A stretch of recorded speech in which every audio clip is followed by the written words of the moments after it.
Hello and welcome to this edition of Business Spotlight. My name is Reza Kodadus from Action Coach, and I'm delighted to be joined today by Sim Gow, the co-founder and CEO of Sort IT or Sorted. Hi, Sim. How are you? Hi, Reza. Yeah, good, thanks. Good. It's great to have you here. Thank you for taking time off your busy schedule. So let's get straight into it. Please tell us a little bit about yourself and your business and what it is you do. Yeah, hi. So Sorted is basically a cost comparison site for construction materials. So we help trades and small contractors compare building material prices from different merchants to find, the best price effectively. And then we're working on technology to help them find, maybe better materials and that sort of stuff. Okay, yeah, so it's an interesting business. Not seen many of those, but what got you the idea of starting this business? What inspired you to start your own business and actually get into this? Yeah, sure. So I think I've grown up around business. So my parents had their own company, and actually there was a lot of construction involved in what they were doing. So they took a dilapidated farm and over a few decades they turned it into a holiday complex, Okay. 5-star sort of holiday complex that won a number of awards. But from when I was young, I was always in and around building, because there were quite a few art buildings that were progressively then transformed into livable accommodation. So I think for me, well, apparently my dad tells a story of when I was 3 and I was walking around with him and an electrician on site, and my dad was knocking on a wall to see if it was structural or not, and then I did the same, and I'd do that to every wall whenever we Right. walked around cottages. So I think probably from that period on, I've had a sweet tooth for construction. I didn't do A levels. I instead decided that I could get into university without doing them, and there was an alternative route through BTech at that time, and that I did well in that. I was learning CAD at the age of sort of 15, 16, quantity surveying, sort of the elemental stuff, but still when I got to university that sort of paid dividends because I'd been exposed to that stuff early on, and then studied civil engineering. I've also done a bit of labouring on site, so through local contractors where I'm originally from in West Wales, and then I guess quite a few friends of mine back home work in the trades, and but after university then I did a stint in academia. I also sort of worked in small engineering and architectural practices, and then sort of got into IT consultancy in construction with a firm that's based out of London. So that's sort of been my path to where I am now, and I guess I've seen the whole sort of spectrum of construction, and seeing what I saw at the last firm I was with, we were dealing with major projects and major contracts, and I could see that there was basically a huge gap between what they could have there or what they could access compared to the smaller firms. So that's what really, I guess, spurred me into sort of having a look at SMEs in construction, and perhaps where their digital gaps, that's something that that could fit. And that's sort of where Sorted came into being. And not the first idea that I've had by any means, but it's then transformed into cost comparison. Yeah, absolutely. Yeah, I can see obviously all your experiences kind of pointed you to where you are and what you've started, which is very interesting. So obviously starting a new business isn't easy. What challenges did you face when you first started, and what are the challenges you're facing now? So I think challenges that we faced when we first started. So, how do you run a business? I think you can read books. I think you can, watch online material as well. But until you actually step out and do it for yourself, you don't actually know what that looks like. So I think the major challenge for myself was the unknown. Thankfully, the people that we've reached out to as a company, by and large, have been really, really useful. Whether that's accountants, legal advisors, and then I guess it's just bringing those that part of the company sort of on a journey with you, and trying to have that vision front and center. I think we're not setting up a brick and mortar business from day one. We're not setting up a franchise or anything like that.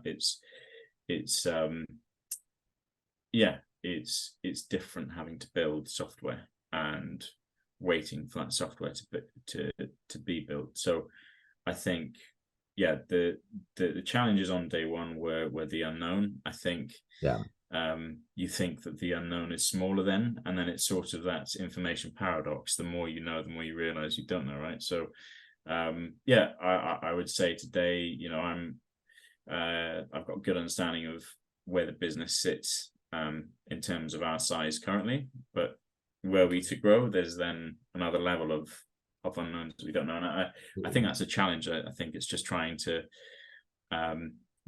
get the answers or expedite your access to the information that you need as quick as possible. Sure. Yeah, absolutely.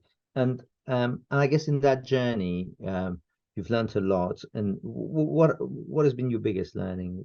That kind of impacts the way you work in now. Yeah, sure. So, one of my, I guess, most important. Well, I've got sort of like a small book of sayings or quotes, and I think one of the most important ones is fail to plan to fail. So if you don't plan, you're set up to fail, whereas if you do, at least you can avert the worst of it, right? And I think what I've realized in business, as is so often the case with elsewhere in life, most things don't go to plan, and so it's just trying to understand, well, how do we respond to that as quickly as possible? And I think that's probably the biggest learning, being proactive and being agile as possible. Yeah, having a dynamic plan that kind of changes with the experiences that you face and the challenges that you face. I can definitely relate to that. So I guess my next question is about people in the business and sort of the team. So what is your general approach to hiring and building a team? What is your philosophy behind a team, and actually the qualities and skills that you look for in potential employees? Yeah, sure. So I mean, I think for us or for myself in terms of building a team, there's a couple of key qualities that we look for. So integrity,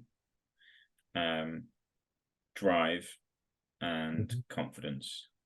I think you need integrity because you need to be able to get to, you need that person to be as honest and accountable to you as possible, right? Because you're parting your vision, and if it's an exchange of capital for their work, you're imparting that to them in exchange for them working on your behalf. And I think integrity is a big part of that. Sure. I think the second one, drive, I think that's probably one of the hardest things to find. I think you need to find people that are self-driven, and thankfully the co-founders of the business are. They're very driven. You know, we're looking to go out in the market in the next couple of months, to, you know, look for talent. But I do know that finding people that are self-driven is quite a challenge. From, you know, looking at other businesses, hearing experiences from other founders. And the last one is confidence. You know, we need people to be self-confident in what they're doing, and that's self-confidence and success as much as it is failure. And it's important to stress that, you know, people that would be joining our business, I don't expect them to get things right 100% of the time at all. And I think, you know, there's a big there's a lot in being able to fail in a safe environment, and I'd like to think that that's what, you know, we could provide. Sure. And I guess, you know, moving on to questions about, you know, how you stay ahead of the curve and create and maintain a competitive edge. How do you do that in your market? I don't know how competitive your industry is. Are you a disruptor, etc.? But what is that landscape like, and how do you maintain that competitive edge? Yeah, I mean, it's an interesting one, right? I think there's a lot of companies in the construction tech space, or in the contech or prop tech, whatever you want to call it, space. Sure. And I'm not sure that we do stay ahead of the curve, but we try to stay near it. And there's lots of startups in our space that are a lot more advanced, a lot more established than us. And there's actually there's a international club dedicated to construction technology, so it's called the CTech Club, as an example. And there's a lot of peers in there that, you know, I actually learn an awful lot from, about what they're going through, and about, you know, perhaps, well, what's in the horizon. I would sort of look at it like, I think we're never going to know if we're ahead of the curve or behind the curve. But if I think of it like riding a wave, if we can be one of the surfers with our surfboard nearer the edge, then it gives us a chance of riding it. And so I think, you know, reading newsletters, keeping up to date on technology across different sites and channels, is probably one of the best ways. And then also letting others in the business, you know, influence our decisions, because we're not all from construction in the business, actually, far from it. You know, my two co-founders, one's in the sports analytics space, and then the other is sort of in the CRM space. So they're two different sectors completely. And I think it's probably that the diversity in the sense of thinking that probably helps us sort of not be so in our I don't know what you call it, in our lane. You know, it helps us to be able to be a bit more active, to probably see things that are a bit different. Sure. And I guess, you know, you're learning about what's happening in the industry through various means, etc., you know, being part of clubs and reading, etc. Are there any emerging trends that you're excited about? Any emerging trends that you think you can take advantage of, that you'd like to share with us? I mean, I think there's been a lot of talk about generative AI this past year. What ChatGPT was released, was it October, November last year? I don't think, you know, we've still yet seen the full capabilities of that. It's not something that we're pinning our hopes on, and what we're doing on. What we're doing on is completely separate to that and to what people are doing there. But I do think that the generative AI space is interesting, right? Sustainability as well. I think there's a lot to be said for that in construction, and how we're going to need to, I think, as one of the largest contributors to CO2 emissions, how we're going to come up with novel solutions that can tie into, policy directives. And yeah, I think, and this might sound a bit old school, but I think there's communication. There's paradigms in communication that are also going to drive us forward. So at the minute, we've just got 5G in a few cities in and around the UK. But when that's expanded, that's going to be really interesting. There's always been an issue with communication on construction sites, with things like Starlink coming on board. It makes the access to communication on construction sites all of a sudden a lot cheaper and a lot more accessible, and that in itself will bring innovations and potentials to do things that we couldn't in construction sites before. So yeah, I think there's a few different things going on, technological and non-technological, but that will sort of have an impact on the space, and I'd say that they probably are the trends for the next couple of years. Interesting. And obviously being in the tech space and construction, you are best placed to kind of take advantage of those. And I guess my final question was about the plan for the future, where you see the business going in the next 3 to 5 years. So sorry, where do we see it growing? Where do you see the business growing and going, basically? I see, well, providing we're still here in the next 3 to 5 years, because we're living in quite a volatile time, I would like to see us have an established handle on the UK construction market. I think by our own forecasts, if things can happen in the way we, our best guess, we would like to sort of by year 5 be in the hands of 25% of the UK's construction, small, medium-sized construction businesses. But yeah, if different things come along, that could be more or less, right? For us, it's given how much potential there is in the space. It does feel like quite a conservative estimate, because if you were to ask how many people used a comparison website after they came out,